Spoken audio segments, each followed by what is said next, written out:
E agora você acompanha pela Rádio Rio de Janeiro o programa Estudo das Obras de André Luiz. Vamos refletir sobre o livro Nosso Lar. Produção e apresentação, Tereza Cristina e Marco Antônio.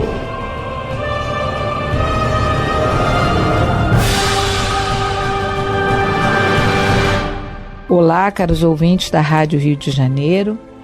Vamos começar o nosso programa do estudo das obras de André Luiz.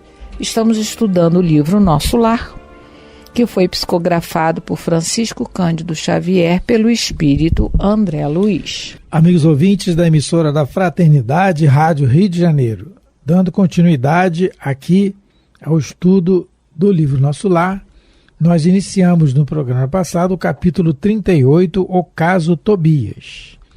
E, iniciando o caso, comentamos sobre o que o André Luiz fala da oportunidade dos momentos de alegria, aprendizado, em que enfatizamos isso, né, que todos os momentos, o André Luiz tem lidado com pessoas que transbordam essa questão da alegria, né, do ambiente, da ambientação, mostrando para nós a necessidade, né, que temos sempre de cultivar isso, esse ambiente de alegria e necessidade do aprendizado, o interesse em aprender.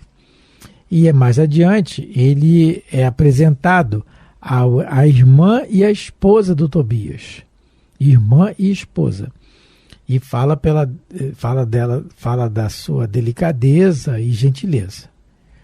É o que a gente comentou agora, né?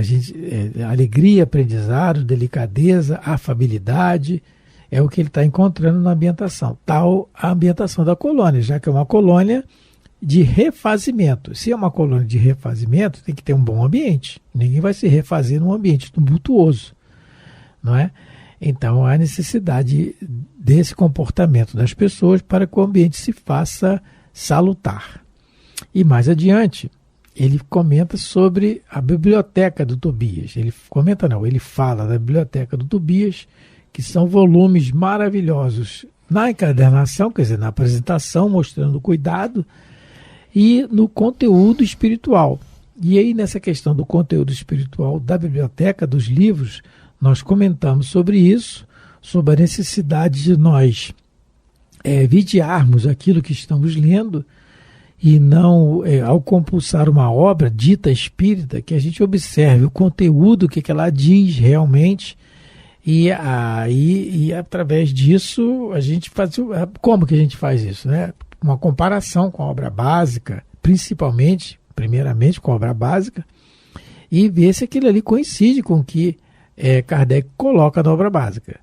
Se não coincidir, pode ser até bom, mas não é espiritismo. Né? Pode ser até bom, né? A gente nem falou nisso, né? Mas não é espiritismo.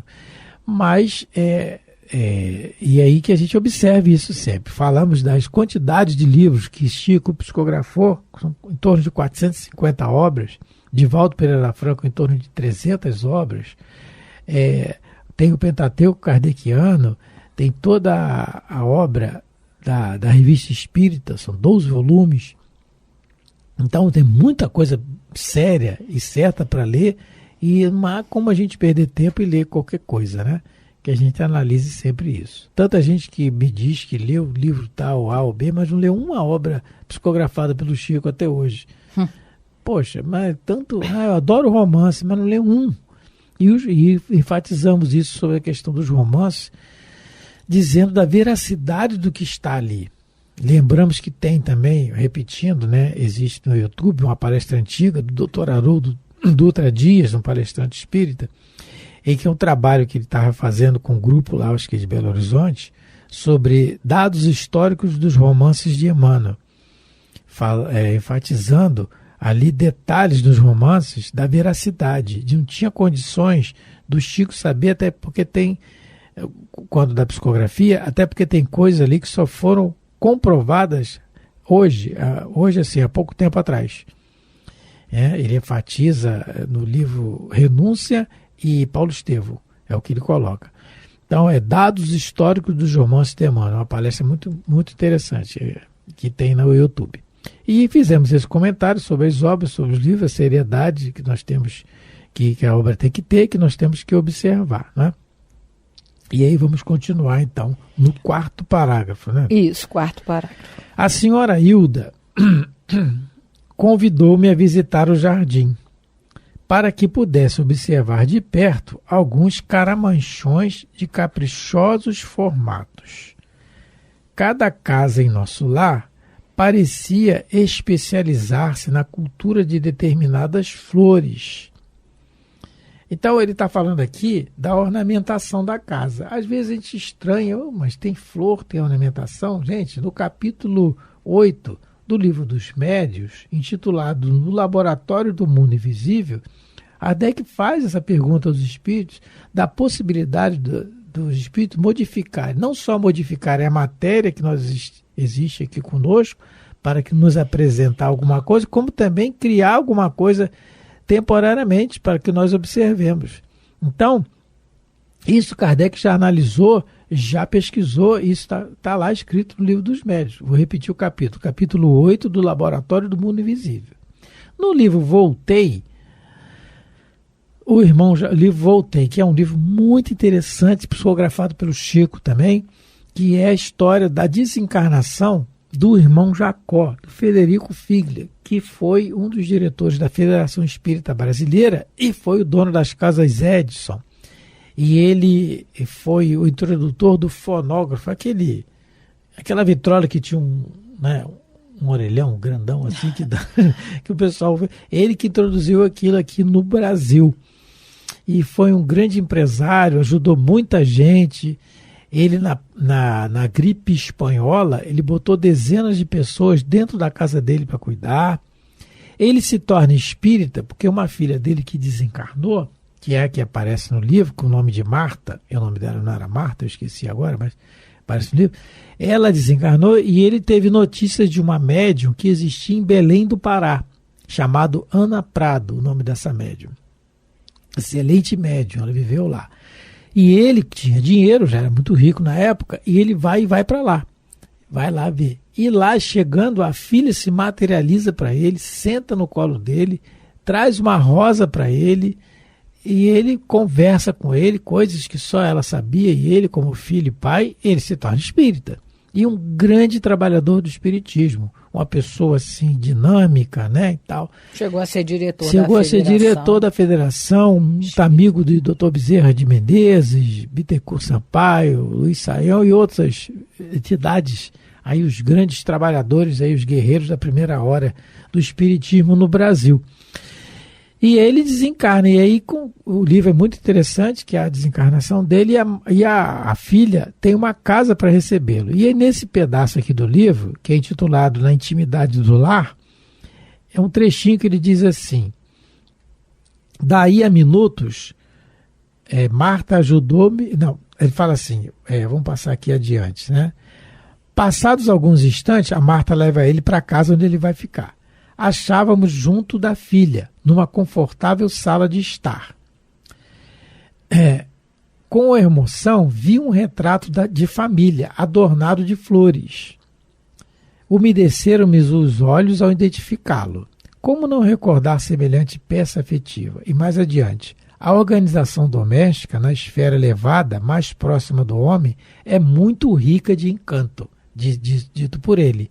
Então ele está dizendo isso aqui, que na esfera elevada mais próxima do homem, que é o caso aqui do nosso lar, que apesar de estar na periferia do umbral, já é uma esfera mais elevada do que nós aqui, é muito rica de encanto, como nós vamos ver aqui outros detalhes da obra Nosso Lar. Uhum.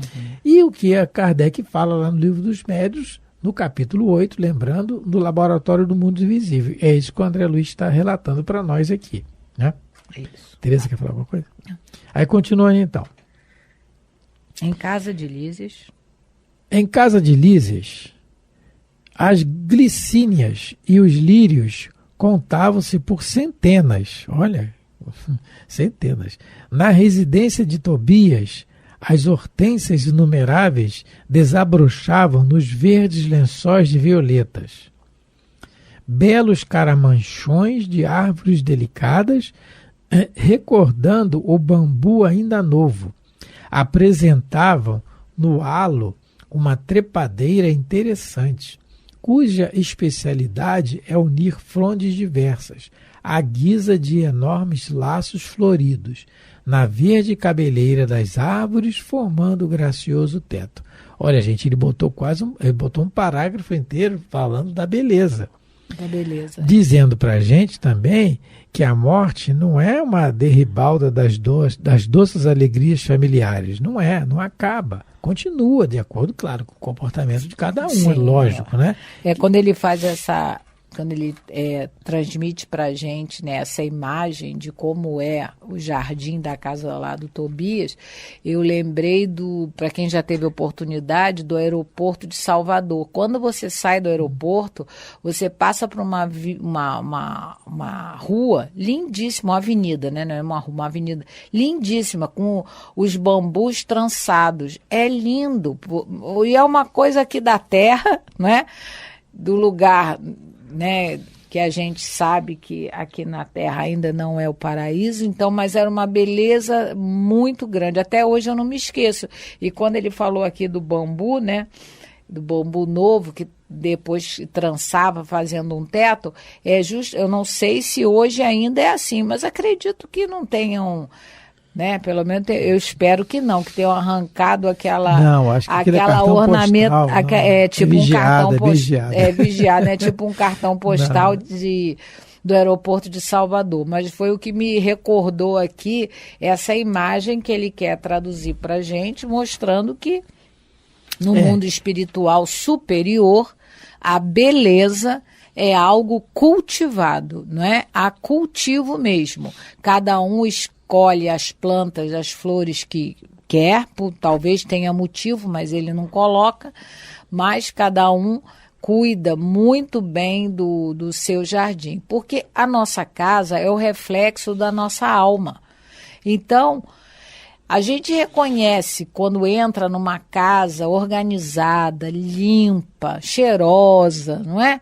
A gente reconhece que as pessoas que ali habitam, elas muitas das vezes têm também essa característica de serem organizadas, de serem mais tranquilas, porque o nosso lar que eu digo habitação, não é nosso lar colônia, nosso lar como habitação, ele reflete, não é, a alma dos habitantes, de quem mora ali. Então, já que nosso lar, como a gente viu lá no capítulo 23, todos têm o compromisso de pensar no bem para melhorar a psicosfera da colônia, as casas também refletem isso, refletem esse compromisso de pensar no bem, de fazer o bem. Então, todas as casas são floridas, como o André Luiz está relatando aqui para a gente, né? A casa de cada um é o reflexo do que vai na alma de cada um. Então, e isso dá para perceber já aqui.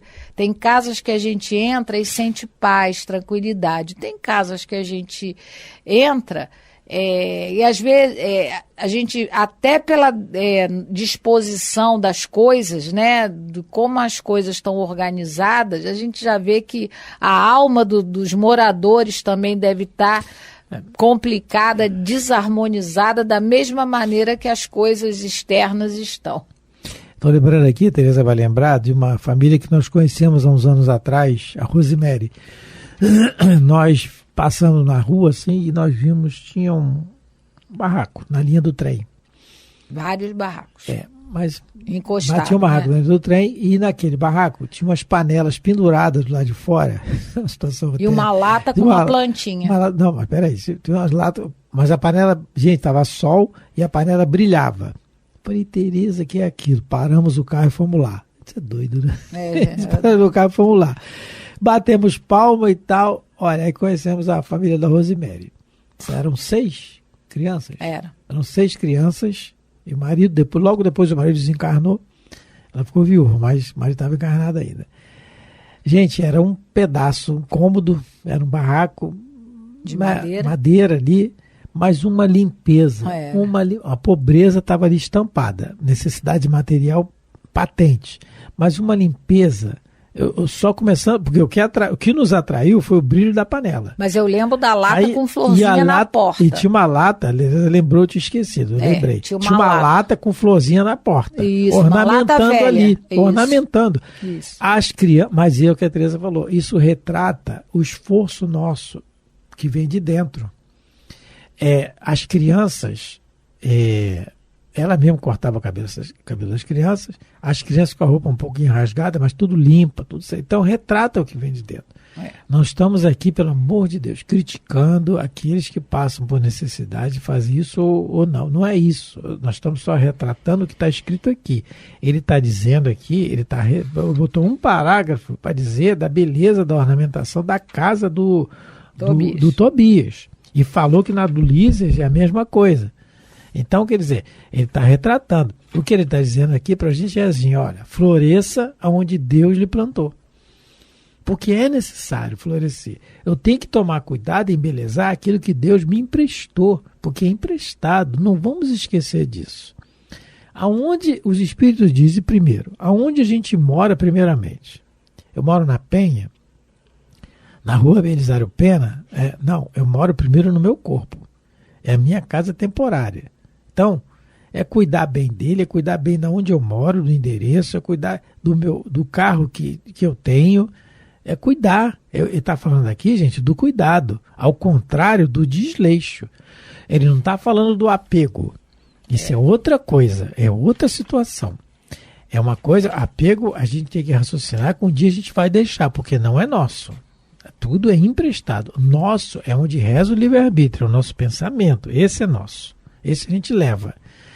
Mas o restante não. Então ele está dizendo aqui do cuidado que a gente tem, do embelezamento. É lógico que é. Quando a gente vê, a Teresa falou aqui da natureza. Quando a gente vê a natureza, a gente vê que coisa linda. Ela falou do aeroporto de Salvador. Quando a gente vai, quem tem a oportunidade de ir lá no Cristo Redentor, no Pão de Açúcar, e olhar a Baía de Guanabara, olha aquilo, meu Deus do céu, que coisa linda aquilo ali. Quando você vê uma praia, aquele azul esverdeado, numa água, o sol batendo, meu Deus, que coisa linda aquilo ali, né? Tudo é criação divina, construção. Quem construiu a terra? Jesus. E ele fez muito bem feito, a gente que estraga. Mas ele fez muito bem feito. Então, é o exemplo dele. Então, aquilo que nos é emprestado para nós cuidarmos, que é o caso de Jesus com o planeta Terra, não é propriedade dele, ele é o governador, ele governa, ele é nosso orientador, porque pertence a Deus, mas ele cuida. Ele, em detrimento do nosso egoísmo e orgulho, que procura estragar, mas ele cuida. Agora mesmo tivemos notícia que o americano um povo americano, independente de qual povo seja, está querendo construir uma nova bomba atômica. Quer dizer, é isso que a gente projeta ainda de nós, de dentro de nós tudo, nosso egoísmo, nosso orgulho. Mas que nós façamos a nossa parte aonde estivermos, né? Procurando cuidar e embelezar, sim. Né? Mostrando a nossa gratidão a Deus pelo empréstimo que Ele nos faz. Então, continuando. Não sabia traduzir minha admiração. Embalsamava-se a atmosfera de inebriante perfume. Comentávamos a beleza da paisagem geral, vista daquele ângulo do Ministério da Regeneração, quando Luciana nos chamou ao interior para a leve refeição. Sabe o que eu lembrei agora? Dos florais de Bach. Existe uma, vamos dizer assim, uma medicina alternativa que trata algumas patologias, né, principalmente as psicológicas, psiquiátricas, com essência de flores. Então, imagine se no nosso lar eles não sabem, né, dos benefícios dessas essências, né, de determinadas flores. Então, talvez, né, isso aí não está escrito aqui não, gente. Eu que estou pensando aqui, né, loucubrando sobre isso. Quem sabe lá essas escolhas de determinadas flores não partam da necessidade dos moradores, não é? Vamos dar um exemplo aqui. Se na minha família existem pessoas mais ansiosas, e se eu, né, tivesse oportunidade, eu plantaria camomila, não é? No jardim que dá aquela florzinha amarelinha, não é? Eu plantaria esse tipo. E eu não sou estudiosa na questão dos florais, eu não sei dizer o que cada flor tem em potencial para poder ajudar. Mas já existem medicamentos à base de essência de flores, que são os chamados florais de Bach. E provavelmente lá em nosso lar, eles devem ter esse conhecimento avançado, deve ser uma... E as pessoas talvez, isso aí sou eu que estou achando, Tereza, eles escolham, não é, as flores de acordo com as suas necessidades também.